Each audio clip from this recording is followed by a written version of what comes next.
Well, I told you I'd have another podcast coming. The topic today is going to be complicity. Here's the thing: when you look at the election, and we notice some of the outlying groups that are starting to impact it, it calls into question some of their motivation. So I'm going to try to take three examples to give you an idea, because here's what we should be thinking. We should be thinking about the greater good. No matter what group or demographic we're in, we should still, our first intention, intellectually and electorally, should be for the greater good. So, conversation yesterday with a number of people that evaluate elections was directed to the Latino community.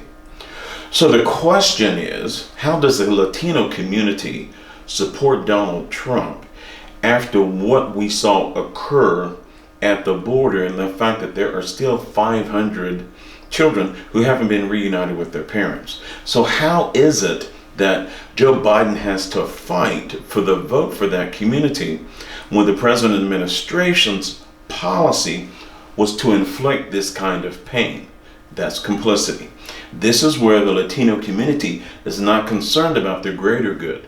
Now, granted, there are a lot of there are subgroups within the Latino community. So there are Hispanics, and there are Puerto Ricans, and there are Cubans, and each one has a different motivation for why they vote. My point is, though, is that if they were doing things for the greater good of their overall Latino community, you would think that they could not be found complicit in supporting an administration that has leveraged such harm against a part of their sub-demographic. Now, we would think that would be a little confusing, except that in the black community, where black women support Joe Biden somewhere in the range of 95 to 98%, African American men, it's a different story.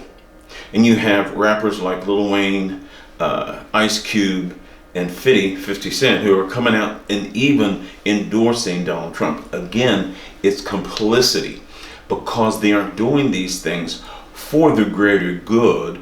They're a kind of a directed, selfish interest that's motivating them to seize what they perceive to be an opportunity, when in actuality it's not.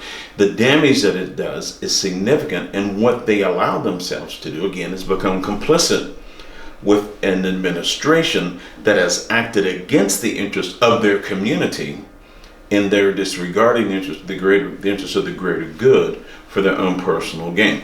Then the third group are older Americans, and this one again is confusing. COVID-19 is ravaging the country and is killing people at an alarming rate, but it's killing older people at a rate that is even greater than that of other demographic groups.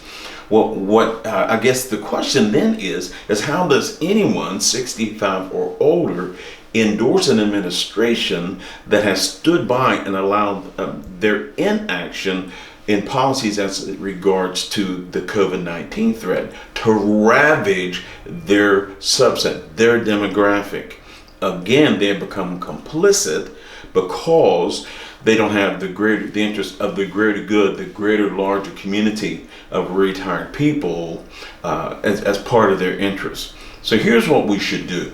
When we're speaking to these issues, what we should be thinking, our mindset should be the greater good. We should be thinking, you know what, I do not agree with everything that is going on with this administration as an African American male, or as a Latino, or as an older American. But because I want to work for the greater good of my demographic, of my community, I'm going to make decisions electorally that will put in place policies that may not directly benefit me, but that are better for the greater good. That we step away from being complicit in policies and actions that damage our community, but instead have a holistic approach to understanding that everything that happens in the community in one way or another impacts me, and I want to be found working for the greater good. Hey, thanks for spending some time with me today. I look forward to seeing you on Monday for another podcast.